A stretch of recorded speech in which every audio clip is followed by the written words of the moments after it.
الحمد لله والصلاة والسلام على رسول الله قال الله تعالى في القرآن المجيد وفي فرقانه الحميد أعوذ بالله من الشيطان الرجيم بسم الله الرحمن الرحيم إنا أعطيناك الكوثر فصل لربك وانحر إن شانئك هو الأبتر صدق الله العظيم وصدق رسوله النبي الكريم ونحن على ذلك من الشاهدين والمؤمنين والحمد لله رب العالمين।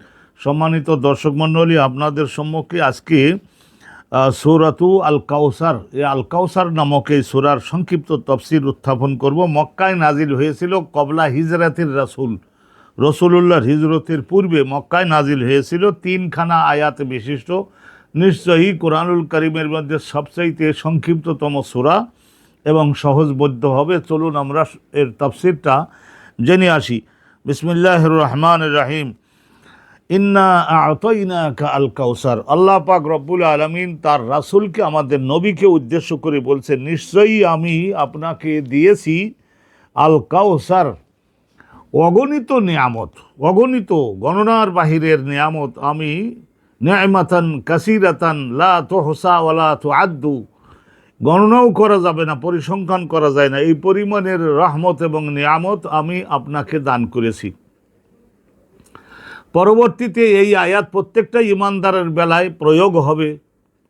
প্রত্যেক ব্যক্তিকে আল্লাহ বিশেষ করে বলছেন, ইন্না আ'তাইনাকা আল কাউসার, হে আমার প্রিয় বান্দা, তোমাকে আমি অগণিত রহমত, অগণিত নিয়ামত দান করেছি। হিসাব করলে এই যে বাতাস, আমরা নিঃশ্বাস নিচ্ছি, আল্লাহর জমিনের উপরে দাঁড়িয়ে আছি, অবস্থান করছি, ফসল উৎপাদন করছি, কাজকর্ম করছি, সূর্য চন্দ্রের আলো এবং রৌদ্র ভোগ করছি, বাতাস ভোগ করছি, সব কিছুই এই যে সুস্থ অঙ্গ প্রত্যঙ্গ আল্লাহ পাক রব্বুল আলামিন আমাদিগকে দান করেছেন, এই যে ব্রেন, এই যে হৃৎপিণ্ড, এগুলি কোনটা না হলে আমি চলতে পারতাম। আল্লাহ পাক রব্বুল আলামিন বলছেন, ইন্না আ'তাইনাকা আল কাউসার, নিশ্চয়ই আমি তোমাকে প্রদান করেছি আল কাউসারা নি'মাতান কাসীরা। এই কাউসারের বিভিন্ন ধরনের ব্যাখ্যা সংক্ষিপ্তভাবে আপনাদের সামনে আমরা উত্থাপন করব। তবে প্রধান যে অর্থটা, মর্মটা, সেটা হলো এই যে নি'মাতান কাসীরা। আমরা একেবারে সাধারণ মানুষদের জন্য যে বিষয়গুলি আপাতত প্রয়োজন নাই, এখানে আ'তাইনাকা আইনের জায়গায় নুন দিয়েও বললেও ওই অর্থ একই হয়। ইন্না আ'তাইনাকা, নিশ্চয়ই আমরা আপনাকে দিয়েছি, একে নুন দিয়ে, আইনের জায়গায় নুন দিয়ে অর্থ ওই একই হবে। আর কাউসার এটা ফাওয়াল, ওটা অতিরিক্ত, অর্থাৎ এটা কাসরাত মানে আধিক্যের দিক থেকে একেবারে চূড়ান্ত পর্যায়ের দান আপনাকে আমি প্রদান করেছি, হে আমার নবী। এইটা হলো একটা তফসির। আবার দ্বিতীয় আর একটা তফসির হলো যে আল্লাহ রাব্বুল আলামিন নবীকে বলছেন, নিশ্চয়ই হে আমার নবী, আমি বেহেশতের মধ্যে আপনার জন্য একটা নদী আছে, সেই নদীটার নাম হলো নহরে কাউসার। সেই নহরে কাউসারের 16 আনা মালিকানা রেজিস্ট্রেশন করে রেখেছে আপনার নামে। নবী করিম সাল্লাল্লাহু আলাইহি ওয়াসাল্লামের উপরে যখন এই সূরা নাজিল হলো সাহাবাগণের সামনে, তখন নবী আলাইহিস সালাম বলেছিলেন, আতাদরুনা মা আল কাউসার। এই আয়াতে আল্লাহ আমাকে কাউসার দান করেছেন মর্মে যে কাউসারের কথা বললেন, এইটা কাউসার বলে কাকে বোঝানো হলো তা কি তোমরা জানতে বুঝতে পেরেছো হে আমার সাহাবাগণ? ইন্নাহু নাহরুন ফিল জান্নাহ, এটা বেহেশতের মধ্যে একটা নদী হবে। এটা সালসাবিল নামক একটি নদীর একটি শাখা নদী, কিন্তু ওই শুরু থেকে শেষ পর্যন্ত এত ধরনের ভালো পানি, এই রকমের পানি আল্লাহর বেহেশতের মধ্যে অন্য কোনো নদীতে নাই। ও আদানি হে রব্বি ফি হে খাইরুন কাসির, আল্লাহ নবী বলছেন যে আল্লাহ রাব্বুল আলামিন আমার কাছে ওয়াদা দিয়েছেন যে এই নহরে কাউসারের মালিকানাটা আমাকে তিনি দান করেছেন, এবং তার মধ্যে মানব জাতির জন্য, আমার যারা উম্মাত, যারা সত্যে বিশ্বাসী হয়ে আমার অনুসারী হয়ে আসবে, তাদের সকলের জন্য এই নদীর মধ্যে অগণিত কল্যাণ এবং মঙ্গল থাকবে। তো রসুলুল্লাহ বলছেন যে মেরাজের সফরের থেকে এসে নবী পাক বলেছিলেন, আহলা মিনাল আসাল, মধুর চাইতে মিষ্টি হবে ওই নদীর পানি, আর দুধের চাইতে বেশি সাদা হবে, আর কি এটা বরফের চাইতে বেশি ঠান্ডা হবে, হৃদয় জুড়িয়ে দিবে, এবং আর বিশেষ করে পনির এবং মাখনের চাইতে বেশি পরিমাণে নরম হবে। আর এই নদীটার দুইটা পাড় বাঁধানো, সেটা জবরদস্ত পাথরের দ্বারা পাড় বাঁধানো থাকবে, এবং এখানে যে সমস্ত লক্ষ লক্ষ গ্লাস স্থাপিত থাকবে, রাখা থাকবে, যাতে করে যে কোনো লোক এসে ওই গ্লাসে ওই নদীর থেকে পানি উঠাই নিয়ে কলিজা ভরে পান করতে পারে। সেটা সেই গ্লাসগুলি হবে রৌপ্যের। আকাশের তারকার সংখ্যা যত, তার না চাইতে বেশি সংখ্যায় গ্লাস সমূহ থাকবে। আর কথাও বর্ণিত আছে হাদিসে পাকে, লাই আজমাউমান সারিবা মিনহু আবাদান, এখান থেকে এক গ্লাস যদি কেউ পান করে তাহলে আর কোনো সময় কারোর কলিজার মধ্যে আর তৃষ্ণা বলে যে একটা জিনিস আছে এইটা আর থাকবে না, তৃষ্ণা আর থাকবে না। তা বলে তারপরে আর পান করা লাগবে না, নাকি পান করতে পারবে, সেটা হলো স্বাদ এবং মজা নেওয়ার জন্য, কোন তৃষ্ণায় কেউ কাতর হয়ে পান করতে পারবে না।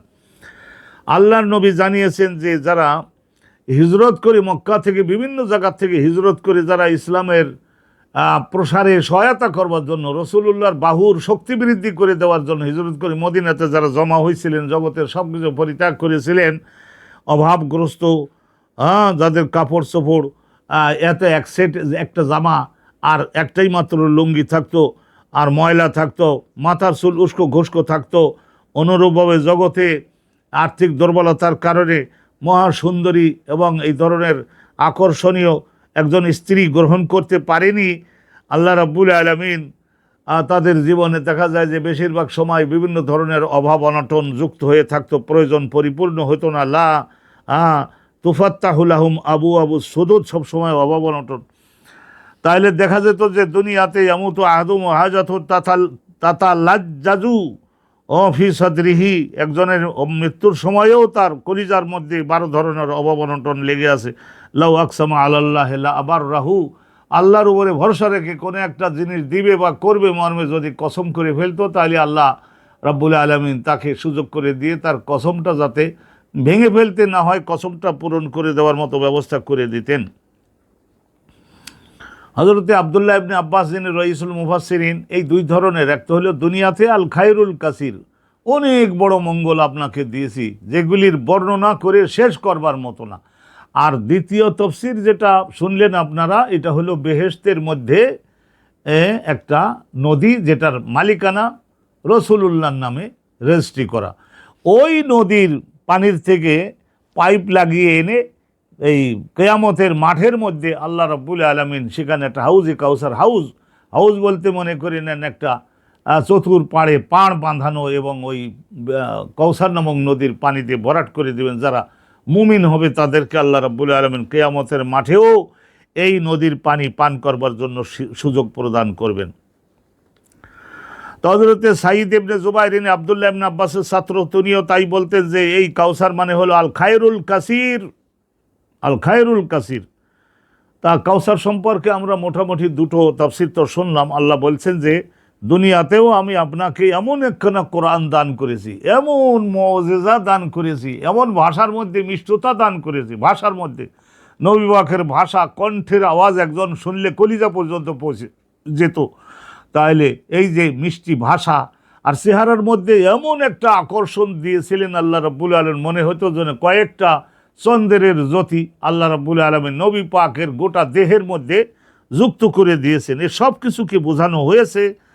অনুরূপভাবে আবার অনেকেই বলছেন ফাসল্লি লিরাব্বিকা ওয়ানহার, অতএব এক হাতে তো আমি আপনাকে শুধু দিয়ে গেলাম আর আপনি আমার জন্য দিলেন না, তা তো হয় না, দুস্তি মোহাব্বত টেকসই হয় না। ফাসল্লি লিরাব্বিকা, হে নবী আমার, আপনি আপনার সৃষ্টিকর্তা, পালনকর্তা এবং সত্ত্বাধিকারী। রব শব্দটার প্রধানত তিনটা অর্থ, ক্রিয়েটার, সাস্টেইনার, ওনার। তাহলে আপনি আপনার সৃষ্টিকর্তার জন্য এবং লালন পালনকারীর জন্য লক্ষ রকমের জিনিস দিয়ে লালন পালন করছেন, বৈষয়িক এবং আধ্যাত্মিক।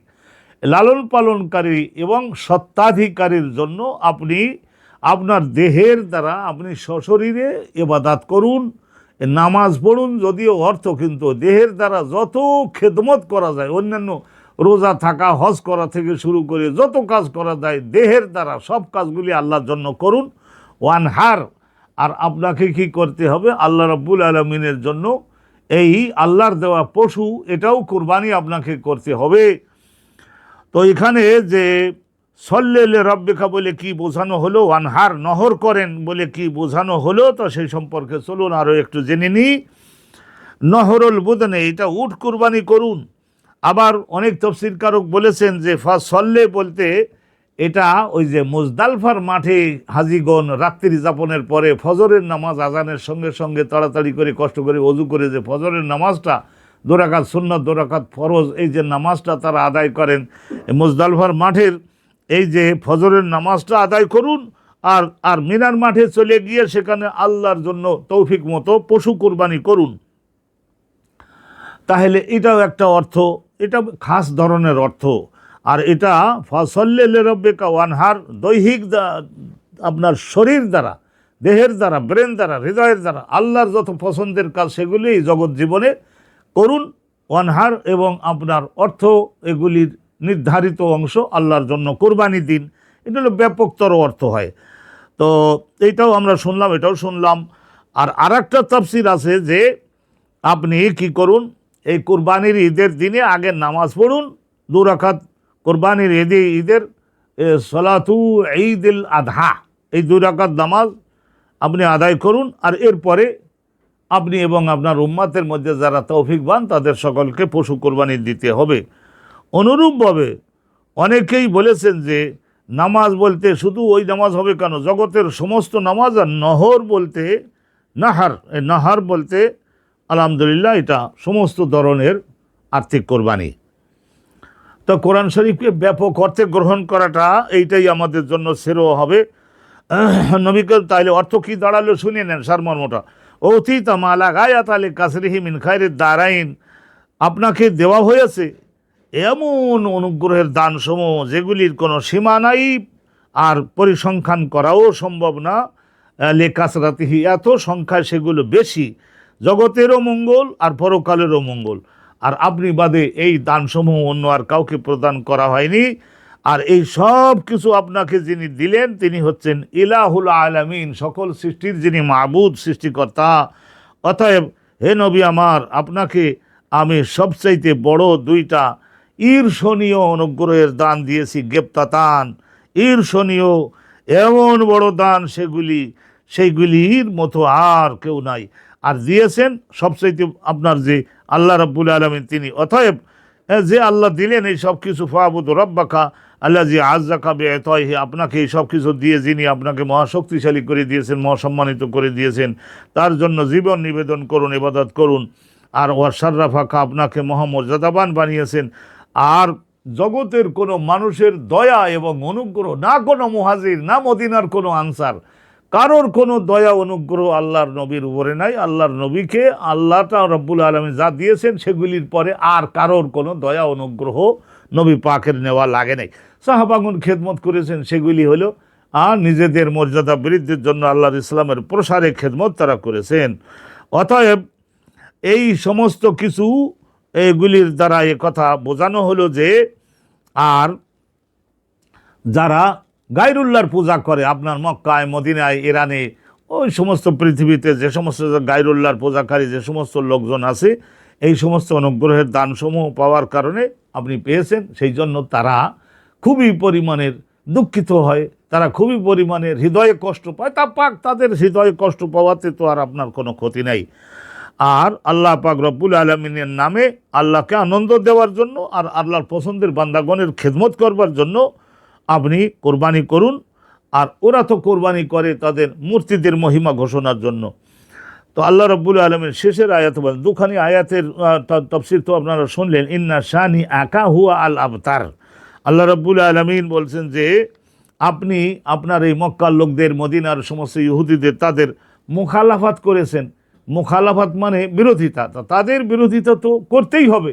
জীবন তো আল্লাহর দেওয়া, সব অনুগ্রহ আল্লাহর দেওয়া, তো আল্লাহর পছন্দটাকে বাস্তবায়ন করতে হবে। আর কার বিরুদ্ধে গেলাম না গেলাম, তো সেইগুলোর দিকে তাকানোর কোনো এটা তো একজন মোমেনের জীবনে থাকে না। তাইলে আপনাকে এই যে আপনার শানে শিন, নুন এবং হামজা ক্রুদ্ধ করে আপনার বিরুদ্ধে ক্রোধ, রাগ পুষে রাখে, যারা আপনার বিরুদ্ধে যারা হৃদয়ে রাগ পুষে রাখে, এই সমস্ত লোকরা তারা বলে যে মোহাম্মদ আমাদের সব দিক দিয়ে আমাদের বিরোধিতা করতেছে। তো অথবা আমরা তাকে সহ্য করব না একটা সেকেন্ডের জন্য, মুহূর্তের জন্যেও। আল্লাহ রাব্বুল আলামিন বলছেন যে আপনি তাদের বিরোধিতা করেছেন আল্লাহর বিষয়গুলি বাস্তবায়ন করতে গিয়ে, তাদের বিরোধিতা তো হবেই। ইহুদি নাসারা মূর্তি পূজক, তাদের বিরোধিতা তো হবেই। তাহলে আপনি আপনার বিরুদ্ধে যারা ক্রোধ পোষণ করে রাখে, আপনাকে ঘৃণা করে, অপছন্দ করে, যারা অপছন্দ করে তারাই হলো এমন যে এই যে বংশবিহীন লেজ কাঠা বলা হয় না, যে যার কোনো বংশ থাকে না জগতে, তাকে বলা হয় এই ধরনের হাটকুড়া আমরা যে বলে থাকি বাংলা ভাষায়, হাটকুড়ো, তার মানে যার কোনো ছেলে মেয়ে এই ধরনের থাকলো না, তার অবৈধভাবে উপার্জিত সম্পদ ভোগ করবার জন্য কোনো লোকজন থাকলো না, তাকে আমরা আরবি ভাষায় তাকে আবতার বলা হয়। তো অতএব আল্লাহ রাব্বুল আলামিন আমাদেরকে জানিয়েছেন যে মক্কার লোকেরা তারা সকলে রসুলুল্লাহ সাল্লাল্লাহু আলাইহি ওয়াসাল্লামকে বলতো মুহাম্মাদুনিল আবতার। মুহাম্মদ হলো ওনার যে প্রথম হজরতে আম্মাজান খাদিজাতুল কুবরার পেট থেকে 3টা পুত্র সন্তান হয়েছিল, এই 2-3 বছর বয়সের মধ্যেই আল্লাহ তাদের নিয়ে গেলেন। সেই জন্য তারা বলতো যে মুহাম্মদ আবতার, মুহাম্মদ বংশবিহীন, মুহাম্মদের কোনো বংশ টেকবে না। এই যে ইব্রাহিম আর মদিনাতে যাওয়ার পরে ইব্রাহিম আবার হয়েছিলেন মারিয়াই কিপ্তিয়া আম্মাজানের পেট থেকে, তো উনিও এরকম 2.5 বছর 3 বছর বয়সের মধ্যেই ইন্তেকাল করছিলেন। সেই জন্য কাফেররা বলতো মুহাম্মাদুনিল আবতার, মুহাম্মদ হলো হাটখুড়ো এবং বংশবিহীন, তার কোনো পুত্র সন্তান টিকলো না। তো আল্লাহ পাক রব্বুল আলামিন এটা বললেন যে দেখো হে আমার নবী, এই জগতের যত ইমানদার সব হলো তোমার আধ্যাত্মিক সন্তান, তারা তোমার পুত্র কন্যা। কুল্লামা ইউলাদু ইলা ইয়াউমিল কিয়ামাতি মিনাল মুমিনিন, জগতে যত ইমানদাররা জন্মগ্রহণ করবে, ইমানদার তৈরি হবে, ফাউ আওলাদুক, তারা তোমার আধ্যাত্মিক সন্তান। ও আকাবুকা, তোমার পেছনে রেখে যাওয়া বংশ তারা। আর তোমার গৌরব এবং তোমার আলোচনা, তোমার সুখ্যাতি, তোমার আদর্শ অনন্তকালের জন্য জীবন্ত থাকবে। মারফুউন আলাল মানাবের, মসজিদের মেম্বার সমূহের মধ্যে সগৌরবে ঘোষিত হতে থাকবে। আর মসজিদের মিনারার মধ্যে মাইকে সেখানেও আশহাদু আন্না মুহাম্মাদান রাসূলুল্লাহ, এই পৃথিবীর আর দ্বিতীয় কোনো ব্যক্তি নাই যার নাম এইভাবে ঘোষণা হয়। জগতের যত বড় হাক্কানি রব্বানি আলেম, মৌলবী, মুন্সি, সুফি, সাধক, মুজাহিদ সকলেই আল্লাহর নবীর নাম ঘোষণা করবে। আলেমিন জাকের যারা থাকবে, জেকের করে অলি দরবেশ, তারা সকলে কিয়ামতের আগ পর্যন্ত আলহামদুলিল্লাহ তোমার নাম ঘোষণা করবে। আল্লাহর নামের ঘোষণা হলো আগে, আর দ্বিতীয় নম্বরে তোমার ঘোষণা আশহাদু আন লা ইলাহা ইল্লাল্লাহ। এই একামাতে বলুন, আজানে বলুন, আর নামাজের মধ্যে বলুন, তাহলে দ্বিতীয় পর্যায়ে আপনার নাম হতেই থাকবে। আর পরকালে আপনার এমন এমন মর্যাদা আমি আল্লাহ দেব, কিয়ামতের মাঠে পুলসিরাত পার হওয়ার সময় বেহেশতের মধ্যে এমন এমন মর্যাদা আপনাকে দেব যে মা লা ইয়াদখুলু তাহতাল ওয়াসফ, সেগুলি হলো বর্ণনাতীত, সেগুলি বর্ণনা করে ভাষায় বর্ণনা করবার মতো নাই। তাই এই ধরনের একজন ব্যক্তি, তাকে আবতার বলা যায় না, নিবংশ বলা যায় না। আসলে হলো আপনার বিরুদ্ধে যারা ক্রোধ রাখে, রসুলুল্লাহর বিরুদ্ধে যাদের ক্রোধ রাগ এবং রসুলুল্লাহর ইসলামকে যারা অপছন্দ করে, নবীকে যারা অভক্তি করে, অপছন্দ করে, তাদের বংশ টিকবে না, এটা একেবারে জিনিস। তারা বিস্মৃত হবে, ভুলে যাবে জগতে এবং পরকালে তাদের কোনো নাম নিশানা থাকবে না, তাদের কোনো আলোচনা, যেমন ফিরাউনের আলোচনা, আবুল আহাবের আলোচনা, আবু জেহেলের আলোচনা যদি জগতে কিছুটা থাকেও, তাহলে সেটা লানত এবং অভিশাপ সহ থাকবে। তখন এই ধরনের হযরতে নবী করিম সাল্লাল্লাহু আলাইহি ওয়াসাল্লাম এই ধরনের মহামর্যাদার অধিকারী আল্লাহ পাক রব্বুল। ভাইরা, এই সংক্ষিপ্ত তফসিরটা শানে বলতে আপনাকে যে রাগান্বিত করে, আপনার এইসব কথা বলে যারা আপনাকে রাগান্বিত করে, শানে তার মানে আপনাকে যারা রাগান্বিত করে এই একটা, আর আপনার বিরুদ্ধে ক্রোধ যারা হৃদয়ে পোষণ করে রাখে, শানে এ শানে শিন আলিফ নুন এবং হামজা। তাহলে নিশ্চয় পরিষ্কার করে দিলাম শানে অর্থ কি। আপনাকে যারা ঘৃণা করে এবং আপনার রাগান্বিত করবার জন্য এই সমস্ত যারা এইসব কথা আপনার সম্মুখে দাঁড়িয়ে বলে, তারা আবতার, তাদের কোনো বংশ থাকবে না। আসলেও তাদের কোনো বংশ নাই, ব্যাপক অর্থে বুঝে নেবেন। আর বিশেষ করে আল্লাহ পাক রব্বুল আলামিন রহমত দান করুন। এই সূরাটা আপনারা বেশি বেশি করে একটু নামাজে বা অন্য সময় মুখস্থ করে নেবেন এবং তেলাওয়াত করবার চেষ্টা করবেন। আল্লাহ পাকের অফুরন্ত রহমত আপনাদের সকলের উপরে হোক।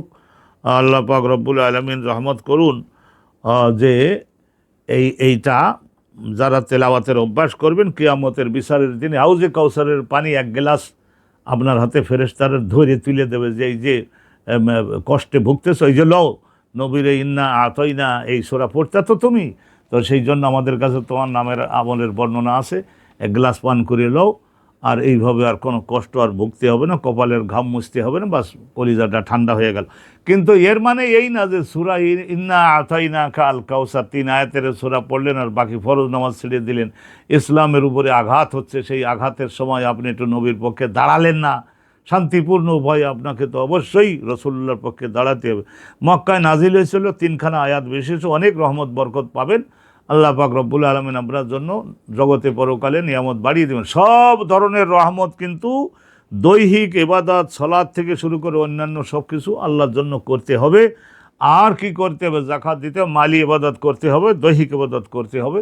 আলহামদুলিল্লাহ, আল্লাহ রাব্বুল আলামিন আমাদের সকলকে রহমত দান করুন। কোরআনের আজকের এই মহামূল্যবান সূরাটার সংক্ষিপ্ত তাফসীর আপনাদের উদ্দেশ্যে উত্থাপন করলাম। আজকের এ পর্যন্তই। ওয়া আখিরু দাওয়ানা আনিল হামদুলিল্লাহি রাব্বিল আলামিন। আসসালামু আলাইকুম ওয়া রাহমাতুল্লাহি ওয়া বারাকাতুহু।